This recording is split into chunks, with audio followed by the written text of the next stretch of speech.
Halo teman-teman, assalamualaikum warahmatullahi wabarakatuh. Salam hobi elektronik. Semoga teman-teman selalu sehat dalam keadaan sehat walafiat. Rezekinya lancar, amin. Oke, di video kali ini saya kedatangan sebuah monitor komputer. Nih, monitor komputer mereknya ini Acer ya. Ukuran sekitar 19 in. Ini monitor komputer, monitor LED ya. Monitor LED tipis sih. Tipis. Ya, monitor LED. Ya, ini di sini ada keterangannya. Ini dengan gejala atau kerusakannya itu yaitu mati total, teman-teman ya. Jadi monitor Acer ini mati total. Ini miliknya ya, kantor kayaknya. Kantor atau bank di dekat rumah saya kayaknya. Yang menerima bukan saya sebenarnya. Oke, ini sudah ada tulisannya. Di situ tertulis, diberi keterangan oleh yang punya monitor, tulisannya mati power alias mati total. Jadi nggak nyala sama sekali. Ini sudah tertancap kabel steker ke stop kontak, sudah saya tancapkan, tapi monitor nggak ngerespon ya. Nggak ada indikator nggak nyala, indikator nggak nyala, mati total. Saya pencet tombol power, powernya juga nggak ada respon sama sekali dari monitornya. Tampilan gelap, nggak ada gambar, pokoknya mati total lah. Oke, apakah penyebabnya? Apakah penyebab monitor LED Acer ini mati total? Oke, langsung aja simak videonya. Saya akan berikan penjelasan beserta tutorial cara memperbaiki monitor Acer ini. Oke, langsung aja saya bongkar. Bagi teman-teman yang belum subscribe channel ini, silahkan klik dulu tombol subscribe-nya. Diklik tombol merah tulisannya subscribe di bawah video. Diklik sampai warnanya berubah jadi abu-abu dan jangan lupa nyalakan loncengnya di sebelahnya agar tidak ketinggalan video baru selanjutnya. Klik subscribe ya, karena subscribe itu gratis. Subscribe itu gratis. Oke, saya bongkar. Oke teman-teman, jadi setelah monitornya saya bongkar, ini casingnya, cover body monitor Acer ya, dan inilah mainboard monitor Acer ya. Mainboardnya sekecil ini teman-teman. Nih, mainboard monitor LED Acer sekecil ini teman-teman, kecil banget nih ya, super kecil lah, super mini. Gak kayak mainboard yang monitor LCD ya. Ini mainboard monitor LED, jadi kecil ya. Di sini kit power supply dan mainboardnya atau mesin monitornya dengan power supply-nya atau regulator power supply jadi satu temen ya.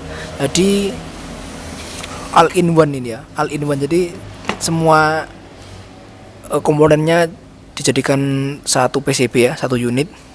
Simple banget ya, ringkes gitu ya. Jadi ini power supply-nya, regulator power supply atau adapter step down ya. Power supply di sini. Terus di sini ada IC. Nah, ini yang ditutup oleh stiker ini adalah IC utamanya, IC utama monitornya. Gak ada IC, cuma ada IC ini IC apa ya? IC memori kayaknya ya. Sini ada TR, ada IC regulator. Cuma itu aja, jadi simpel banget. Oke, kembali ke masalah utama, yaitu monitor mati total. Kalau mati total berarti tegangan PLN itu kemungkinan pertama sudah masuk ke modulnya, ke power supply-nya, atau kemungkinan kedua tegangan atau listrik PLN sudah masuk ke rangkaian power supply di bagian primer, tapi di bagian sekundernya itu tidak keluar tegangan ya. Jadi di sini rangkaian primernya di sini teman-teman ya. Ini rangkaian primer yang ada elko besarnya, elko 400 volt, 450 volt. Ada MV filter, ada dioda break, ada MOSFET-nya ini. Pakai MOSFET kecil dan satu buah IC driver BWM untuk switching atau osilasi power supply ya. Jadi tadi setelah saya cek ulang, ternyata dioda ultrafast di sini, dioda ultrafast di bagian sekunder atau output power supply-nya itu diodanya short ya, diodanya short atau diodanya konslet. Ini tegangannya nggak keluar karena dioda short. Pas saya cek menggunakan multitester di mode dioda seperti biasa ya, mode dioda. Oke, kita akan cek dua buah dioda ini mencurigakan. Tadi saya curigai yang ini, coba saya cek lagi diodanya. Oke, berbunyi, buzzer berbunyi dan 0 tuh menandakan dioda short ya, jelas short. Ini saya balik juga short. Oke, masih tetap konslet atau short ya. Coba yang satunya, oke, nggak, yang satunya masih aman. Yang dioda satunya masih aman, tapi yang satunya setengah short teman-teman ya. Dia yang short ini tadi. Nah, ini bener-bener short teman-teman. Diodanya ini bener-bener short, dibalik juga short, konslet ya. Oke. Kasus penyebab pertama, kasusnya udah ketahuan nih, kok kasus sih. Penyebab si monitor mati total itu gara-gara ini mungkin ya, penyebab pertamanya. Ya moga aja penyebabnya cuma ini aja ya, dioda ultrafast yang short. Coba saya ganti dua-duanya ya, karena yang satunya tadi saya cek setengah short, jadi mending saya ganti aja dua-duanya biar lebih awet, tahan lama gitu monitornya, nggak rusak lagi. Kita cek juga MOSFET-nya di sini teman-teman.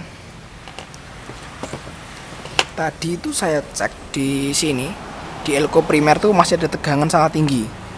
Pas setelah saya bongkar di elko primer ini 400 volt ini masih ada tegangan sekitar 260 volt. Ya kalau dipegang ya bikin kaget ya, bikin kaget lah. Walaupun di sini listriknya sudah DC, arus DC, tegangan DC itu kalau dipegang ya 200 volt itu ya cengat. Oke, tadi pas saya cek itu di sini masih ada tegangan, berarti suplai arus listrik sudah masuk ke bagian elko primer tapi tidak bisa keluar di bagian sekundernya gara-gara si diodanya ultrafast ini short. Coba cek nih MOSFET-nya, MOSFET untuk switching, untuk osilasi dan switchingnya. Kok short ya? Waduh, MOSFET-nya kok juga short. Wah, iki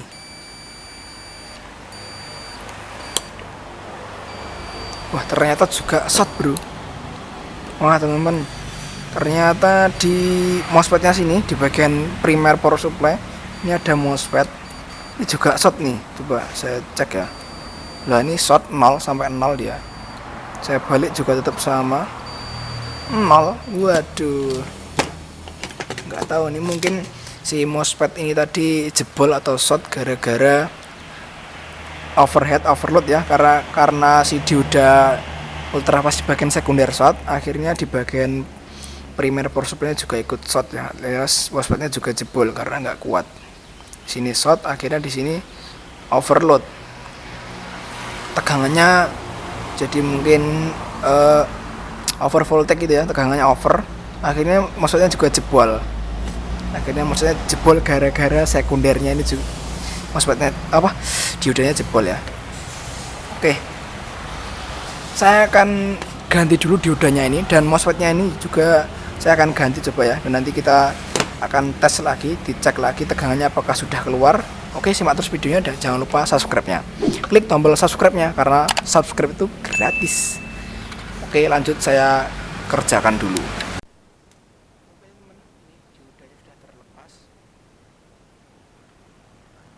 Cek ya, saya cek dulu.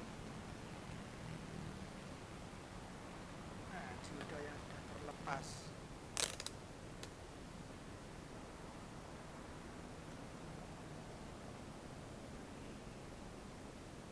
Saya cek diodanya.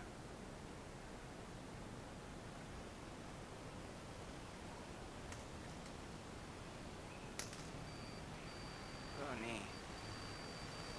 Ya.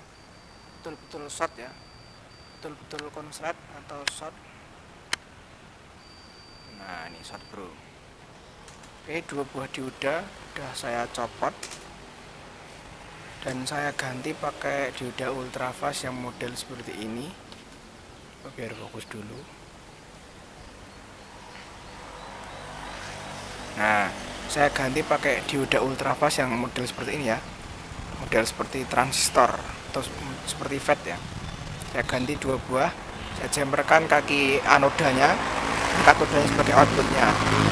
2 buah saya ganti biar lebih awet. Terus karena kemarin itu setelah saya cek MOSFET-nya juga konslet, ini MOSFET-nya. Biar fokus, saya fokus. Wah, ngeblur. MOSFET-nya ini kemarin konslet.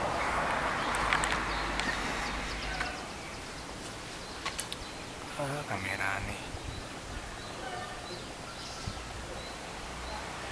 Nah, ini teman-teman, MOSFET-nya yang kemarin saya cek itu konslet ya, alias short. Jadi MOSFET-nya jebol ini. Nah, saya cek lagi kaki MOSFET-nya, kaki gate dan drain kayak konslet, kaki gate dan source juga konslet teman-teman ya. Jadi MOSFET ini sudah dipastikan jebol. Dan setelah saya cek lagi, ternyata itu IC PWM-nya. Bentar biar fokus dulu. Nah, aduh. IC PWM yang ada di sini. Ya, kamera nih. Nah, ini ya ada IC PWM, driver PWM untuk switching power supply-nya itu juga konslet teman-teman ya, juga rusak. Jadi IC-nya saya lepas ini. Udah saya lepas, entah hilang kemana IC-nya, kecil banget pokoknya. IC-nya 6 kaki nih ya, 6 kakinya ada 6, sangat kecil, lebih kecil dari ya sak semut lah, cilik banget pokoknya. Terus si resistor ini juga putus teman, resistor fuse ini, resistor fuse 1 ohm dari negatif elko ke bagian source. Kaki MOSFET juga putus ini resistornya. Terus dioda kecil ini juga rusak, dioda kecil ultrafast di bagian sini. Alhasil daripada saya pusing-pusing mencari MOSFET-nya dan mencari IC PWM yang rusak tadi, karena IC PWM-nya juga sangat kecil, tidak kelihatan. Jadi karena IC-nya, nomor seri dari IC-nya tuh udah nggak kelihatan ya, saking kecilnya. Terus saya juga nggak mau pusing-pusing nyari. Terus lagi pula monitor LED-nya ini sudah keburu-buru untuk dipakai ya, dan buru-buru untuk digunakan kembali. Daripada kelamaan nyari IC, mending saya langsung aja ganti pakai gacun. Karena IC-nya ini sudah bener rusak teman-teman ya, IC drivernya rusak. Karena nanti kalau saya ganti MOSFET-nya pakai MOSFET biasa yang bukan MOSFET SMD ya, itu kan MOSFET SMD. Kalau saya ganti MOSFET-nya terus IC PWM-nya rusak, kan sama aja, nanti MOSFET-nya jebol lagi ya, malah rugi nanti ya. Tanpa pikir panjang langsung aja saya ambil gacun, modul gacun nih, modul switching gacun. Saya potong kabel birunya, saya hanya menggunakan 2 kabel, merah dan hitam. Untuk pemasangannya sebentar.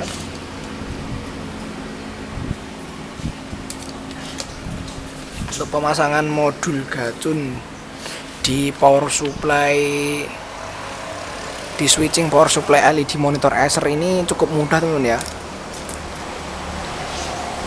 Nah, kita cari dulu titik drain atau bekas jalur PCB dari ini, dari trafo switching menuju ke kaki drain MOSFET yang dulu. Jadi di sini kaki drainnya ya, kaki drainnya dulu di tengah sini, yang tengah ini kaki tengah MOSFET SMD. Itu kaki drain menuju outputnya ke switching ya. Maksud saya inputnya switching.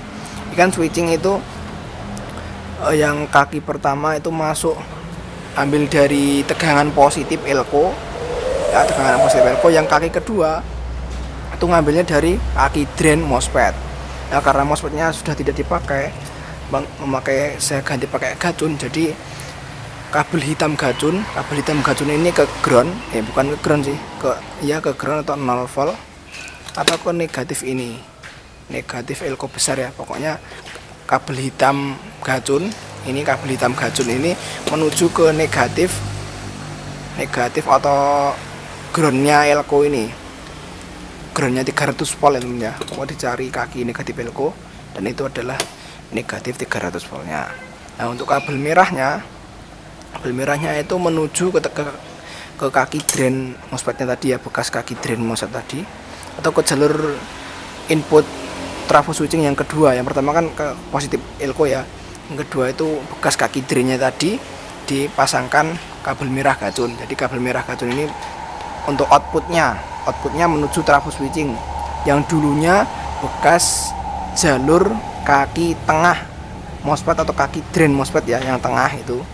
Nah, itu bekasnya kaki drain itu dipasangi kabel merah gacun. Untuk kabel birunya kenapa nggak saya pasang?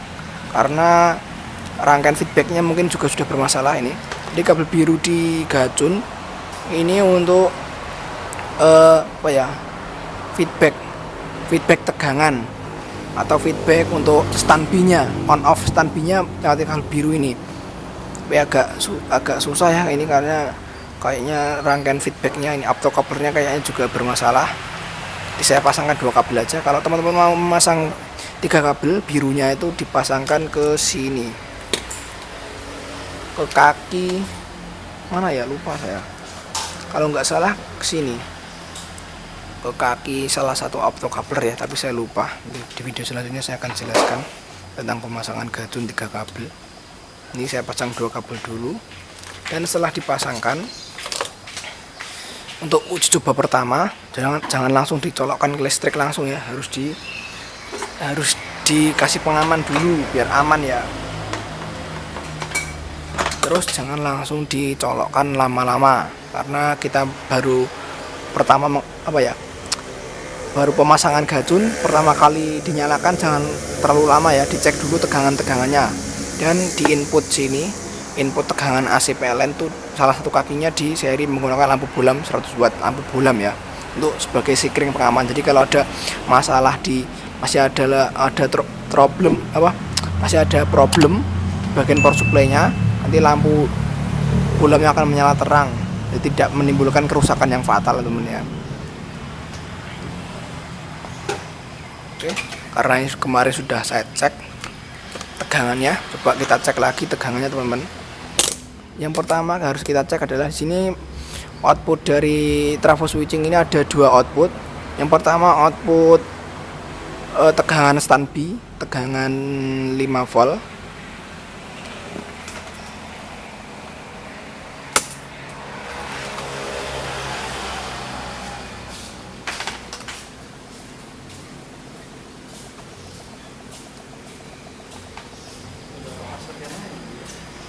Buat ini Pragorono Pak. Tadi. Ampun.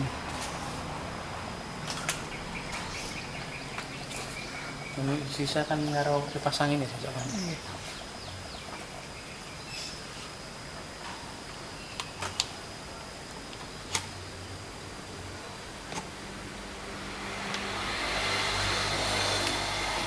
Coba.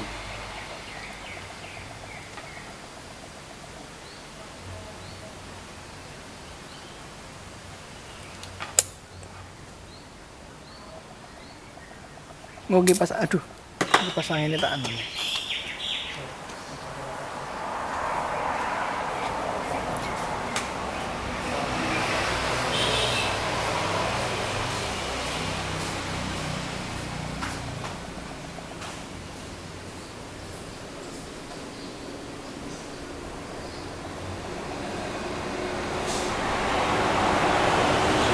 Oke, ini saya cek dulu tegangan standby ya, tegangan 5 volt terukur 4 4,8 ya, toleransi lah 5 volt normal.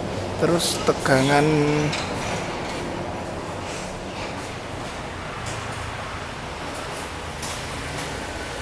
nih, tegangan untuk 14 volt atau 12 voltnya. Nah, ini 14 volt untuk tegangan supply driver backlight ya, driver lampu latar, lampu LED backlight. Ini 14 volt, 14,3, di sekitar 15 voltan normal.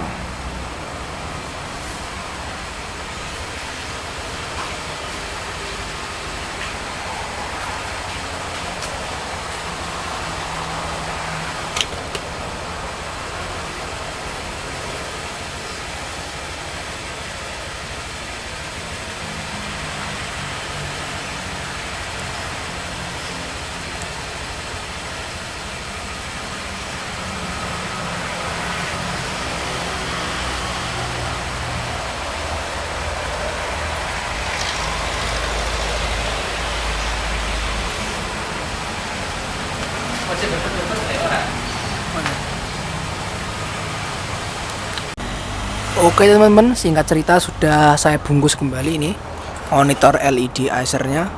Sudah saya pasangkan body casing penutupnya ya. Jadi kesimpulan kerusakan dari monitor LED Acer ini adalah di bagian power supply teman-teman ya, di bagian power supply switchingnya. Jadi kemarin kan ini banyak ya, ini yang konslet atau yang rusak, ini diodanya short, terus resistornya putus, terus MOSFET-nya juga jebol. Ini MOSFET kecilnya, ini switchingnya juga jebol MOSFET-nya. Hasil saya ganti aja pakai gajun ya. Bagi teman-teman yang punya saran atau kritikan, monggo tulis di kolom komentar teman ya. Ini saya ganti gajun, alasannya biar cepat, biar nggak pusing-pusing toh. Terus karena monitor LED ini cepet buru-buru untuk dipakai, jadi saya ganti gajun aja.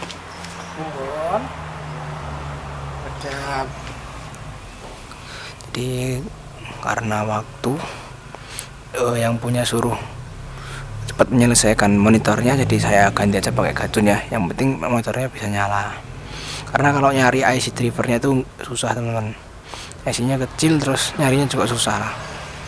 Coba saya nyalakan. Ini sudah tancapkan kabel stekernya. Coba bismillah. Ya, lampu indikator nyala. Oke, dan tulisan Acer nyala ya, logo Acer. Tunggu dulu bos.